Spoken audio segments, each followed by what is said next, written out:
नमस्कार, India voice पर स्वागत है आपका। मैं हूं आपके साथ प्रियंका मिश्रा। लोकसभा चुनाव की जंग के बीच अब सबकी निगाहें अमेठी, रायबरेली और कैसरगंज की सीट पर टिकी हुई हैं, जिसको लेकर हर पल तरह तरह की खबरें राजनीतिक गलियारों में तैर रही हैं। लेकिन कौन सी खबर पक्की है, इस पर अब भी सस्पेंस बरकरार है और आधिकारिक ऐलान ही इस सस्पेंस से पर्दा उठाने का काम करेगा।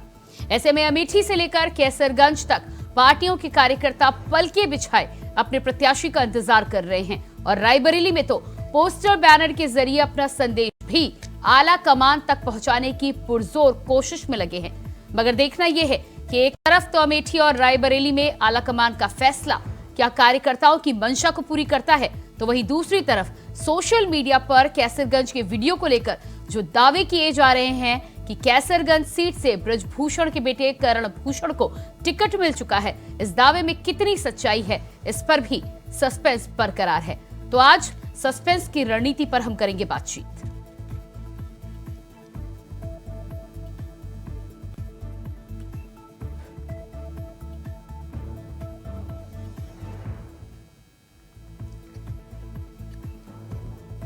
तो अमेठी, रायबरेली और कैसरगंज उत्तर प्रदेश की 80 सीटों में से इन 3 सीटों पर सस्पेंस अब भी बरकरार है और एक तरफ जहां ये सस्पेंस बरकरार है तो दूसरी तरफ ऐलान से पहले और ऐलान के बाद इन तीनों ही सीटों को उत्तर प्रदेश की हॉट सीटों में गिना जा रहा है। माना जा रहा है कि इन 3 सीटों पर ऐलान के बाद इन सीटों की लड़ाई उत्तर प्रदेश में केंद्र बिंदु होने वाली है। एक तरफ कैसरगंज की सीट को लेकर जहां भारतीय जनता पार्टी में पेच अभी भी फंसा हुआ है, भारतीय जनता पार्टी के तमाम नेता इस उलझन में फंसे हुए हैं कि ब्रजभूषण शरण सिंह को कैसे किनारे किया जाए और कौन सी सीट, इस सीट पर कौन से प्रत्याशी को उतारा जाए कि भारतीय जनता पार्टी अपनी रणनीति पूरी कर ले और विपक्ष को हल्ला बोल करने का मौका भी न मिले। वहीं दूसरी तरफ अमेठी और रायबरेली में भी कांग्रेस ने सस्पेंस की रणनीति और सियासत बरकरार रखी है। देखना यह होगा कि 2 मई तक सस्पेंस बरकरार रखने के बाद 3 मई को नामांकन में कांग्रेस आला कमान आखिर कौन सा पत्ता खोलती नजर आती है।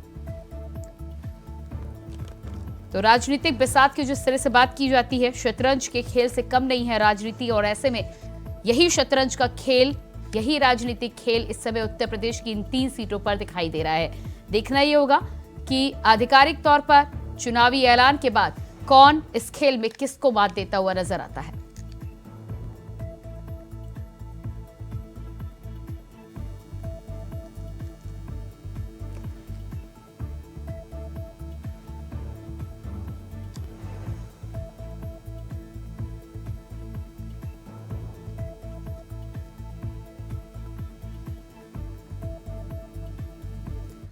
तो आज अमेठी, रायबरेली और कैसरगंज की सस्पेंस की रणनीति पर हम करेंगे बातचीत। हमारे साथ चंद्रभूषण सिंह जी, नेता बीजेपी से जुड़ चुके हैं, स्वागत है आपका कार्यक्रम में। रतन तिवारी जी, कांग्रेस नेता, हमारे साथ जुड़ेंगे कुछ ही देर में, स्वागत करेंगे उनका भी। और सपा प्रवक्ता अशोक तिवारी हमारे साथ जुड़ चुके हैं, बहुत स्वागत है आपका कार्यक्रम में। इसके अलावा राजनीतिक विश्लेषक पिंटू तोमर जी हमारे साथ जुड़े हैं, आपका भी बहुत बहुत स्वागत है। तो सबसे पहले चंद्रभूषण जी, आपके पास ही आती हूँ। कैसरगंज की सीट को लेकर बार बार उम्मीद की जा रही थी, पार्टी के प्रवक्ताओं के द्वारा दावा भी किया जा रहा था, लेकिन 2 मई होने को आई है, अब तो शाम का वक्त भी नजदीक आ चुका है, आधिकारिक ऐलान अब भी नहीं हुआ है, तो क्या पत्ते 3 मई को ही खोलेंगे?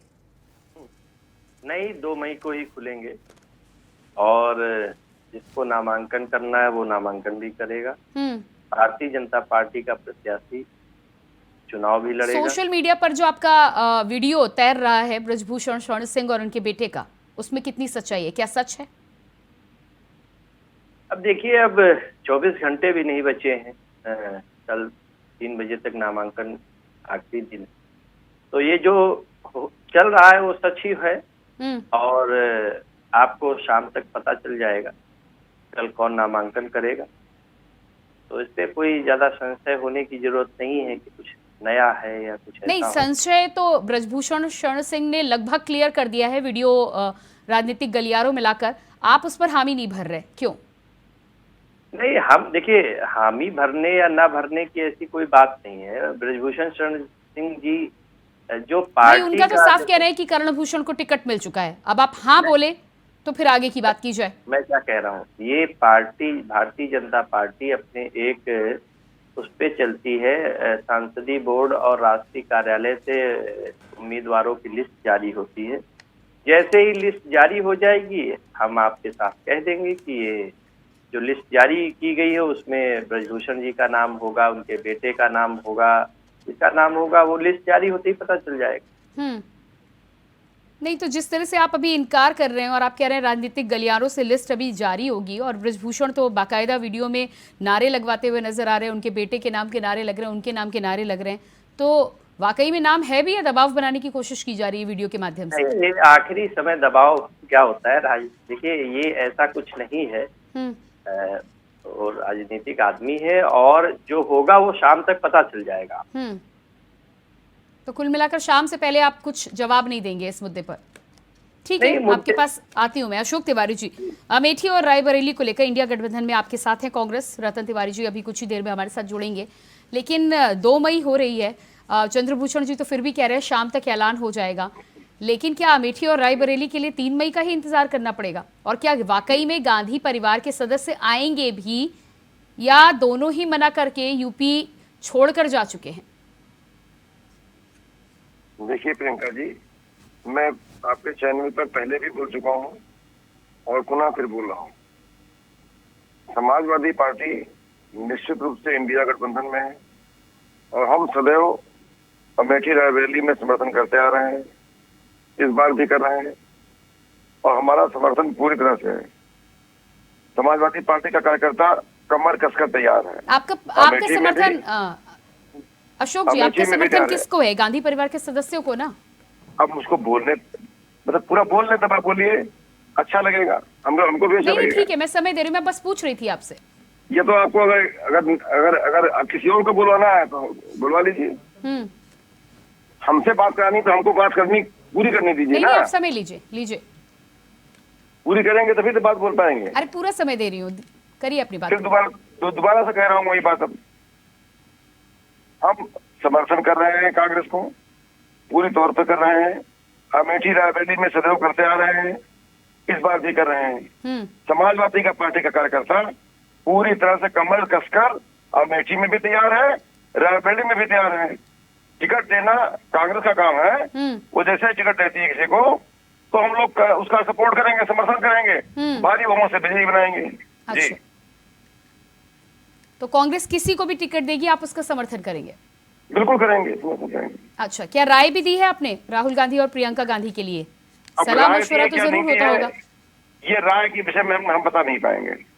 अच्छा, ठीक है। पिंटू तोमर जी हमारे साथ लगातार बने हुए। पिंटू तोमर जी, क्या लग रहा है आपको अमेठी और रायबरेली को लेकर? आप बार बार इस बात को लेकर डिबेट में पहले भी कह चुके हैं और जिक्र कर चुके हैं कि राहुल गांधी और प्रियंका गांधी उत्तर प्रदेश में नहीं आने वाले, लेकिन लगातार कयास भी बनाए जा रहे हैं, किसी और का नाम सामने भी नहीं लाया जा रहा है। क्या लग रहा है आपको, आखिर ये सस्पेंस जो बनाने की कोशिश कांग्रेस के द्वारा की जा रही है, ये कैसी रणनीति है? और क्या आज पर्दा खुलेगा भी या कल तक का इंतजार करना होगा? देखिए, आज कर्नाटक के शिवमोगा में रैली थी, उसमें मल्लिकार्जुन खड़गे जो कांग्रेस के राष्ट्रीय अध्यक्ष हैं और राहुल गांधी दोनों मौजूद थे। बताया जा रहा है कि वहाँ एक लंबी चर्चा हुई है, खासतौर से अमेठी की सीट के लिए।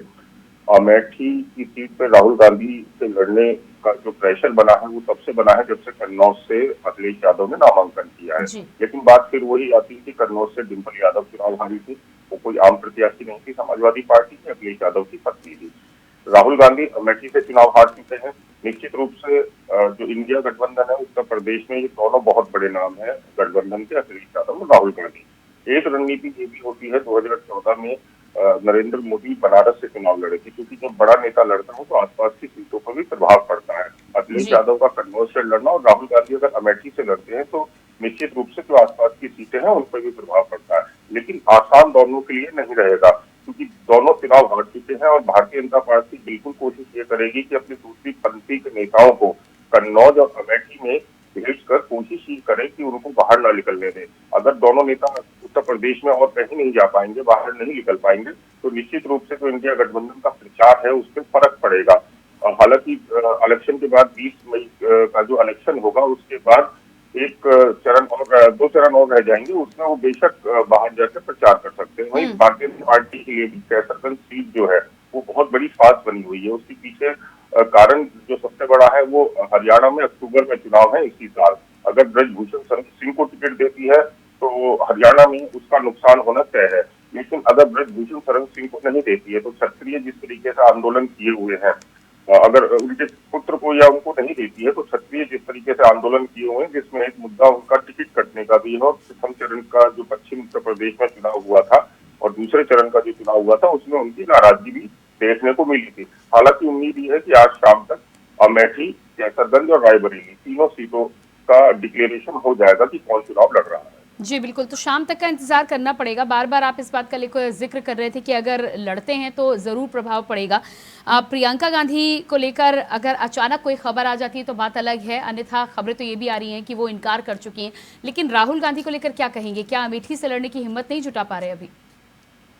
देखिए, 2019 का जिस तरीके से परिणाम आया था, 55,000 वोटों से राहुल गांधी हारे थे, और अमेठी एक ऐसी सीट है जो कांग्रेस का पारंपरिक गढ़ माना जाता है। हालांकि इतिहास गवाह है कि इंदिरा गांधी भी रायबरेली से 1977 में हार चुकी है। हार जीत नेताओं के साथ लगी रहती है, जितने बड़े नेता है, चाहे वो अटल बिहारी वाजपेयी हो, इंदिरा गांधी हो, ये चुनाव हारे हैं, ऐसा नहीं है, लगातार जीते हैं। लेकिन पारंपरिक सीट पे एक प्रेशर होता है। जिस तरीके से कन्नौज से तेज प्रताप यादव को टिकट दिया गया था, वो भी अखिलेश के परिवार से इनके भतीजे लगते हैं, और उनके पिता को अखिलेश यादव रणजीत जी को जो स्वर्गीय हैं उनको बहुत आदर और सम्मान देते थे। लेकिन कन्नौज की जनता के प्रेशर में आते अखिलेश को खुद चुनाव लड़ना पड़ा। जनता से बड़ा कोई नहीं होता। उसी तरीके से अमेठी और रायबरेली पे प्रेशर बनाया जा रहा है। लेकिन यहाँ में एक चीज और याद रखनी पड़ेगी, रॉबर्ट वाड्रा जिस तरीके से एंट्री हुई है उनकी और उन्होंने कहा है चुनाव के लिए, तो कहीं ऐसा ना हो दोनों सीटों में से एक नाम जो है बेहद चौंकाने वाला है। ये अभी तक तय है कि प्रियंका गांधी चुनाव नहीं लड़ेंगी। प्रियंका चाहती है कि वो प्रचार करें, और ये भी फैक्ट है कि जैसा लोग कहते हैं कि उसमें प्रियंका गांधी में इंदिरा गांधी की एक झलक दिखती है, जिस तरीके से वो ड्रेस करती है, जिस तरीके से वो बोलती हैं। तो कांग्रेस के नेता भी हालांकि चाहेंगे यही कि प्रियंका गांधी को फिलहाल चुनाव से दूर रखा जाए और उनको प्रचार प्रसार में लगाया जाए। लेकिन प्रियंका गांधी की जो राजनीति की शुरुआत हुई थी, वो भी आप सबको याद होगा कि उन्होंने अपनी मां सोनिया गांधी का प्रचार जो है वो शुरू किया था। पश्चिम उत्तर प्रदेश की पूरे की वो प्रभारी भी रही थी, महासचिव रही थी। हालांकि बाद में दायित्व ले लिया गया था। लेकिन जो कांग्रेस के बड़े लीडर हैं, अभी तक उनका यही कहना है कि प्रियंका गांधी को इस बार चुनाव नहीं लड़ाया जाएगा। रतन तिवारी जी हमारे साथ कांग्रेस से जुड़ चुके हैं। रतन जी, आवाज आ रही है? जी, आवाज आ रही है जी। रतन जी, 2 मई हो चुका है। अमेठी रायबरेली को लेकर हम भी अब भी इंतजार कर रहे हैं। आपका बार बार कहना था कि गांधी परिवार का ही कोई सदस्य आएगा, अब तो पत्ते खोल दीजिए। आज शाम तक का इंतजार करिए। आज करीब 8 बजे के पहले लिस्ट आ जाएगी आपके सामने। अच्छा, तो 8 बजे तक का इंतजार करना होगा। बिल्कुल। उस बात पर अभी भी आप अडिग है कि गांधी परिवार का कोई सदस्य ही आएगा? दोनों ही कह रहा हूँ कि राहुल गांधी जी अमेठी लड़ेंगे, अभी भी बोल रहा हूँ, कल भी बोल रहा था। और रायबरेली को लेकर क्या कहना है आपका? अब रायबरेली में अब पार्टी आलाकमान तय करेगी, लेकिन वहां पे भी गांधी परिवार का ही कोई सदस्य चुनाव लड़ेगा। अच्छा, चंद्रभूषण जी, क्या लगता है आपको रायबरेली को लेकर? अभी भी रतन तिवारी जी खुलकर नहीं बोल रहे हैं, लेकिन एक बात ये भी है कि रायबरेली को लेकर आप भी इंतजार कर रहे हैं। नहीं, क्या कांग्रेस का ऐलान होने के बाद ही अपना प्रत्याशी उतारेंगे आप? नहीं, ये खुल के बोल रहे हैं, और इन्होंने सही बात कही है कि अमेठी से राहुल गांधी जी लड़ रहे हैं चुनाव। और ये देखिए, ये कांग्रेस के परिवार के अंदर की लड़ाई है, प्रियंका राहुल के अंदर की लड़ाई है कि कौन। देखिए, यदि प्रियंका गांधी को रायबरेली से चुनाव लड़ा दिया जाता है तो राहुल का अस्तित्व खत्म हो जाएगा। क्यों? क्योंकि ये लड़ाई जो है प्रियंका गांधी राहुल गांधी की है। नेता कौन बड़ा है?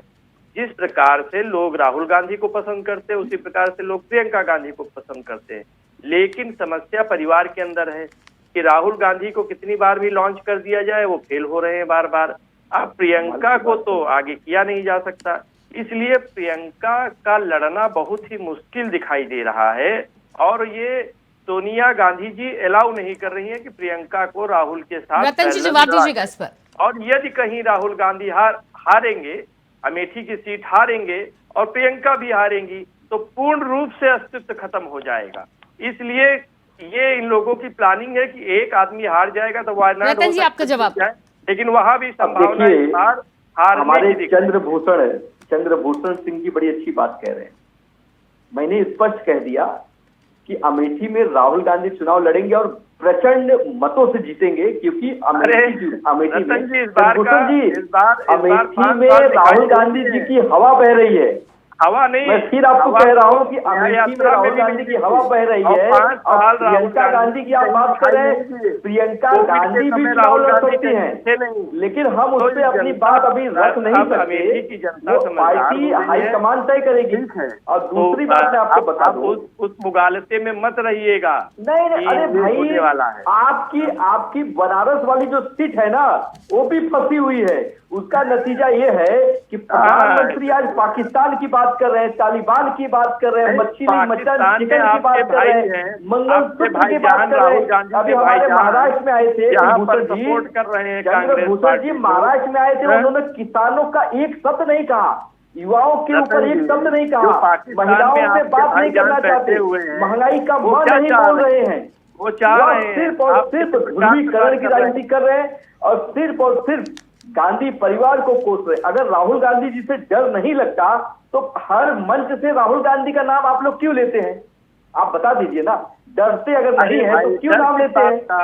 वो राहुल गांधी जिसको प्रधानमंत्री का सम्मान नहीं करना आता, जो एक्सरे मशीन लेकर घूम रहा है, जो सोने की मशीन है, आलू डालो उधर सोना निकालो, वो राहुल गांधी क्या है? ऐसा सम्मान, किसका सम्मान किया जाए? पाकिस्तान से नहीं, किसका सम्मान किया जाए? उस प्रधानमंत्री का सम्मान किया जाए जो झूठ बोलने की मशीन है, जो इस देश की जनता को झूठ बोलता है, 15-15 लाख रुपए का जुमला देता है, 2 करोड़ रोजगार का जुमला देता है, अच्छे दिन का जुमला देता है, काले धन लाने की झांसा देता है। वो प्रधानमंत्री का सम्मान तो मैं नहीं करता हूँ, तो राहुल गांधी जी क्यों करेंगे?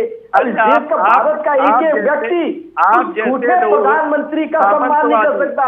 वो झूठा भी है, बेईमान भी है, मक्कार भी है, वो झूठ बोलने की मशीन है। मैं दावे के साथ करता हूँ उसके ऊपर तो 420 का मुकदमा दर्ज होना चाहिए। 2014 में उसने इस देश की जनता से झूठ बोलकर वोट लिया था। ठीक है, चंद्रभूषण जी जवाब दीजिएगा इस पर।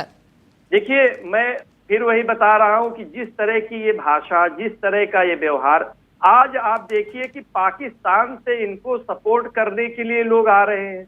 अरे भाई, भारत का चुनाव है, भारत की जनता यहाँ प्रतिनिधित्व कर रही है, पाकिस्तान में बैठे इनके भाईजान क्यों इनको सपोर्ट कर रहे हैं? क्या पाकिस्तान का स्टेटमेंट आपको पता कैसे चल जाता है? इससे बात रही अमेठी की, पाकिस्तान का स्टेटमेंट आपको पता कैसे चल जाता है? राहुल गांधी पाकिस्तान से अपनी मां के लिए साड़ी कौन लेता है? देश का प्रधानमंत्री। बिन बुलाए पाकिस्तान बिरयानी कौन खाने जाता है? देश का प्रधानमंत्री नरेंद्र मोदी। अपने शपथ ग्रहण में पाकिस्तान के प्रधानमंत्री को बुलाता कौन है? देश का प्रधानमंत्री नरेंद्र मोदी। पठानकोट में आतंकवादी घटना की जांच कौन करती है? पाकिस्तानी एजेंसी। तरीके से जनता पुलवामा में आईडीएफ आता है, उसकी जांच नहीं होती, दिखाएगी। हमेशा पाकिस्तान हिंदुस्तान मस्जिद मंदिर हिंदू मुसलमान करके आप वोट को ध्रुवीकरण करना चाहते हैं। इस बार वो नहीं होने वाला है। 5 साल जो आती हारने के बाद अपनी जनता के बीच क्या हारने के बाद ये बताइए ना। आज राजनीति कहाँ चल रही है चंद्रभूषण जी? सिर्फ पाकिस्तान के नाम पे 400 पार वाली जो आपकी फिल्म थी ना, 400 पार वाली जो आपकी फिल्म थी, दूसरी बात खराब हो गई। अब आपके पास आपको समझ में आ गया है कि 150 सीट तो हमारे गोली में से निकल गए। अब 100-150 सीट पाने के लिए आप पाकिस्तान हिंदुस्तान मुसलमान कर रहे हैं। अब वो भी नहीं होने वाला है, क्योंकि चंद्रभूषण जी इस देश में सबसे ज्यादा अगर दुखी कोई है तो हिंदू दुखी है। हिंदुओं के घर में पैसे नहीं है, उनके घर में राशन नहीं है, उनके बच्चे पढ़ नहीं पा रहे, हिंदू बेरोजगार बन के घूम रहे हैं। तो आपने इस भारत में हिंदुओं को लाचार बना दिया है, हिंदुओं को गरीब बना दिया है, हिंदुओं के ऊपर हंटर चलाने का काम नहीं। रतन तिवारी जी, ठीक है, आप हिंदुओं की आज बात कर रहे हैं और उसके बाद फिर जब आपके पूर्व प्रधानमंत्री का बयान आपको याद दिलाया जाता है, फिर आप कहते हैं कि अब तो आप अल्पसंख्यकों की बात कर रहे हैं। आप ही ने कहा था ना, तो आपको क्या लग रहा है कि आज हिंदू की आप बात करते हुए नजर आ रहे हैं और जब आपकी सरकार थी तब आप किस तरह के बयान निकलकर सामने लाते थे?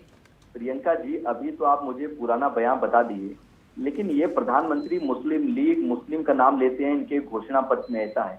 आप बताइए ना, अगर आपने मैनिफेस्टो पढ़ा होगा हमारा, उसमें कहीं मुस्लिम अल्पसंख्यक का नाम है क्या? कहीं भी मुस्लिम लीग का नाम है क्या? ये लोग देश को बरगला रहे हैं, देश को गुमराह कर रहे हैं। मैं तो भारत के एक एक सदस्य से कहता हूँ इंडिया अरे अलायंस तो देश को गुमराह करने का काम तो आप भी कर रहे हैं। बार बार आपका कहना है संविधान बदला जाएगा। कहा किसने कहा है कि संविधान बदला जाएगा और कैसे बदला जा सकता है? आप बता दें, आप बता दें कैसे बदला जा सकता है संविधान? संविधान बदलने की बात कौन करता है प्रियंका जी? क्यों आपके नेता नहीं करते नजर आते हैं? प्रियंका जी, आपको तो ये चैनल पे ये बताना चाहिए चंद्रभूषण को कि कर्नाटक का एक सांसद है अनंत हेगड़े, वो कहता है कि 400 सीट अगर आ जाएगी तो संविधान को हम बदल देंगे। ऑन रिकॉर्ड कई अखबारों में छपा था। आप उसकी बात नहीं करते। तो उसका तो खंडन कर दिया गया ना। आपकी सैम पित्रोदा के बयान का आपने खंडन कर दिया ना कांग्रेस ने। तो क्या माना जाए कि सैम पित्रोदा सही कह रहे हैं? प्रियंका जी, आप मीडिया में हो, बेशक भारतीय जनता नहीं, मैं दोनों का बराबर रख रही हूँ। आप अगर कर्नाटक की बात करते हैं तो आप सैम पित्रोदा की भी बात कर लीजिए। आप अगर उनके बयान का खंडन करते हैं तो उन्होंने भी उनके बयान का खंडन कर दिया। प्रियंका जी, भारतीय जनता पार्टी पीछे से आपको फंडिंग करती होगी, वो आप जाने वो जाने। नहीं रतन जी, मेरे ऊपर सवाल उठाने की जरूरत नहीं है। कई मंचों पर इस बात को लेकर कहा जा चुका है कि संविधान नहीं बदला जा रहा, लेकिन फिर भी आप देश की जनता को गुमराह कर रहे। पिंटू तोमर जी, आप अपनी बात रखिएगा पहले।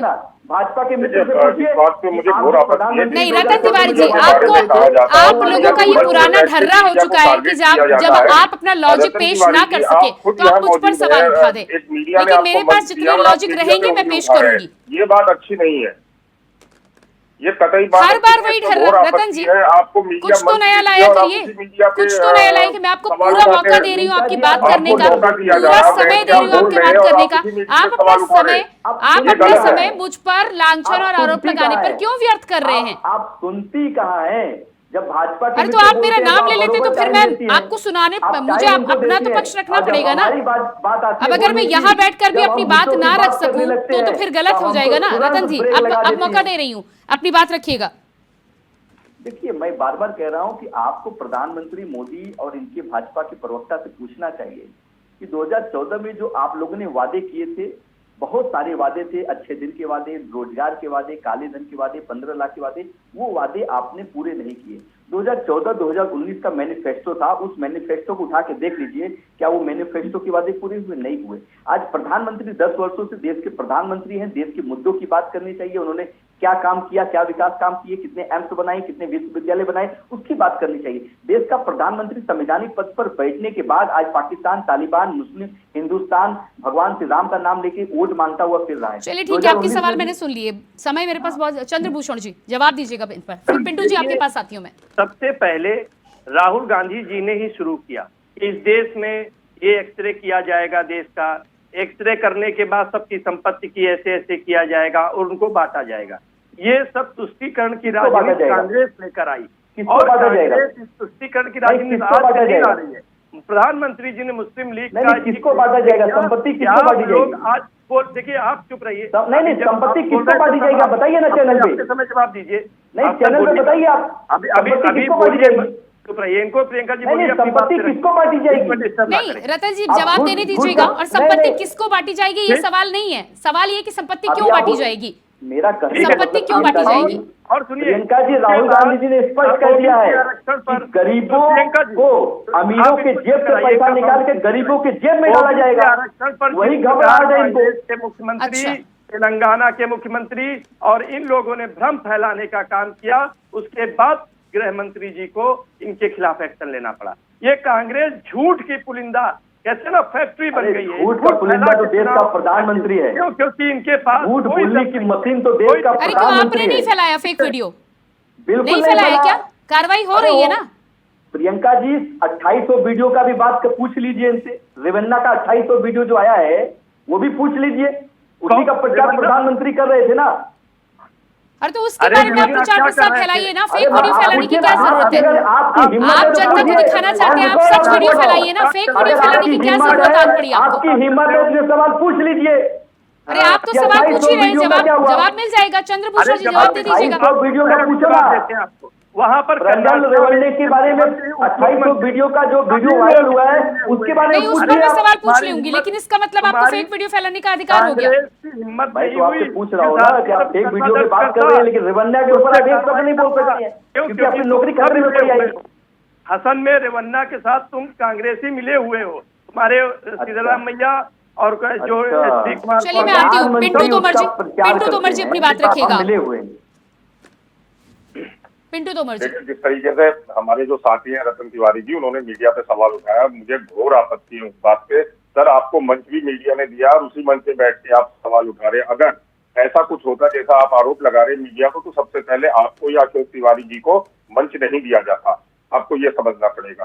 दूसरी बात, अगर हम माफ कीजिएगा, बात करें बयानों की, तो जिस तरीके से कांग्रेस के नेताओं ने बयान दिया था, रतन जी आपको याद होगा, आपके बहुत बड़े नेता हैं दिग्विजय सिंह जी, उन्होंने हिंदू आतंकवाद और भगवा आतंकवाद, तो शब्दों के जनक वही है। क्या किया कांग्रेस पार्टी ने उनके साथ? भोपाल का चुनाव हारे तो और सिर्फ सीट राजगढ़ दे दी। रणदीप सुरजेवाला ने हेमा मालिनी के प्रति क्या शब्द इस्तेमाल किए थे, शायद हम सार्वजनिक मंच से उसको बोल भी नहीं सकते। कोई कार्रवाई की गई आपकी तरफ से? वहीं अगर आप भारतीय जनता पार्टी देखें तो साध्वी प्रज्ञा ने गोडसे की तारीफ करी थी, तो नरेंद्र मोदी ने संसद में माफी मांगी थी, उनका टिकट काटा गया है। रमेश विधूड़ी का टिकट काटा गया है, परवेश वर्मा का टिकट काटा गया है, और जहां तक अभी जैसे चर्चा की शुरुआत प्रियंका ने की थी, कैसरगंज से भूषण शरण सिंह का भी टिकट काटा जा रहा है। तो जनता आपसे भी सवाल पूछेगी कि आपके जो नेता जिन्होंने हिंदू आतंकवाद, भगवा आतंकवाद कहा, उनका आपने क्या किया? रणदीप सुरजेवाला को आपने सजा क्यों नहीं दी?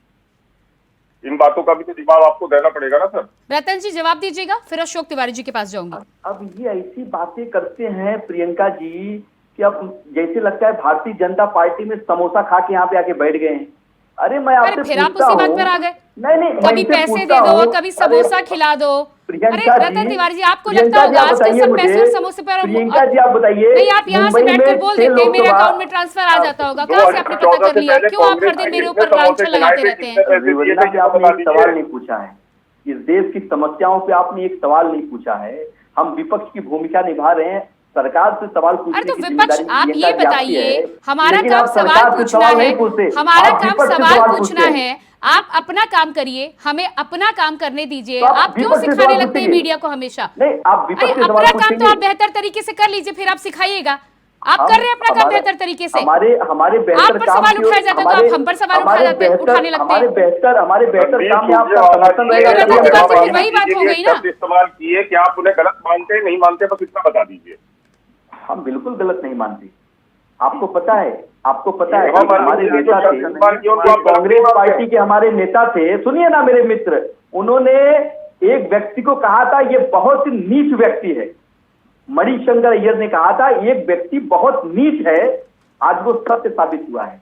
वो व्यक्ति नीच नहीं, वो महान नीच है, जिसने इस देश के लोकतंत्र के ऊपर लगातार प्रहार करने का काम किया है। नहीं मैं तो दावे के आप साथ जो कह रहा हूं। हेमा मालिनी को लेकर जो बयान दिया गया था उसका आप समर्थन कर रहे हैं में क्या? ये जो बात कहकर कंगना रनौत को लेके कहा था, क्या आप उसको हेमा सही मानते मालिनी हैं? जी और इनकी कंगना रनौत जी, ये दोनों जन की मूवी जो दर्शक देख रहे होंगे वो बहुत देखे हैं, बहुत इंजॉयमेंट किए हैं। अब वो उनकी बात का क्या लेना देना? सुनिए, शर्म आनी चाहिए रतन बस जी। रतन तिवारी जी, प्रयोग कम से कर रहे हैं कम ना, आप राजनीति शर्म में आनी हैं, चाहिए। लेकिन ठीक है? राजनीतिक विरोध करते और राहुल करते गांधी महिलाओं के का सिर्फ सम्मान तो समझ मत लिए। भूलिए कम से कम। महिलाओं का सम्मान शर्म तो आनी इससे चाहिए पूछिए ना। प्रियंका जी। अरे आप मणिपुर नेताओं पर में- सवाल उठाएं, लेकिन मणिपुर महिलाओं का में- सम्मान, चाहे वो विरोधी हो चाहे भला विपक्षी मणिपुर हो, में- महिलाओं का सम्मान रखने से आपका कुछ मणिपुर घट नहीं में- जाएगा। मणिपुर में ये महिलाओं को मानसिकता अभी निर्वहन अभी करके अभी घुमाया ट्विटर पर गया। एक वीडियो आ रहा है, आप ही की नेत्री कांग्रेस के नेताओं पर दुर्व्यवहार का आरोप लगा रही हो, और आपकी तरफ से, पार्टी की तरफ से ये बात कहकर सामने आ रहा है कि चुनाव है, अभी कुछ मत बोलो। फिर मुझे समझ में आ रहा है कि ये बीज आते कहां से। अशोक तिवारी जी जवाब दीजिएगा इस पर। आप किसी भी पार्टी की कोई भी महिला नेत्री हो या कोई भी महिला हो, विरोधी हो, एक संयम रहना चाहिए, एक मर्यादा रहनी चाहिए या नहीं? देखिए प्रियंका जी, महिलाओं का मैं बहुत सम्मान करता हूँ। हमारे राष्ट्रीय अध्यक्ष माननीय अग्रजा जी सम्मान करते हैं। हम लोग महिलाओं से हमेशा विनम्रता से बात करते हैं और संयम से बात करते हैं। चलिए इसका ठीक है, विषय समय नहीं मेरे है। पास नहीं है, समय मेरे लेकिन- पास लेकिन नहीं। एक आप बात- सभी का बहुत नहीं, बहुत लेकिन- धन्यवाद करती हूँ। उम्मीद करती हूँ कि राजनीतिक प्रतिद्वंदिता में कम से कम कुछ मर्यादाएं तो आगे आने वाले समय में बरकरार रखी जाएंगी। रतन तिवारी जी बहुत बहुत धन्यवाद। चंद्रभूषण जी, रतन तिवारी जी, अशोक जी और पिंटू जी बहुत बहुत धन्यवाद। तो जिस तरह से लगातार अभी भी उत्तर प्रदेश की तीनों सीटों को लेकर सस्पेंस बरकरार है, उम्मीद तो यही की जा रही है कि आज शाम तक इस सस्पेंस से पर्दा उठ जाएगा। लेकिन पर्दा उठने के बाद किस तरह के समीकरण होंगे ये आने वाला वक्त बताएगा। फिलहाल हमारे खास कार्यक्रम में इतना ही। खबरों के लिए बने रहिए इंडिया वॉइस के साथ। मुझे दीजिए इजाजत, नमस्कार।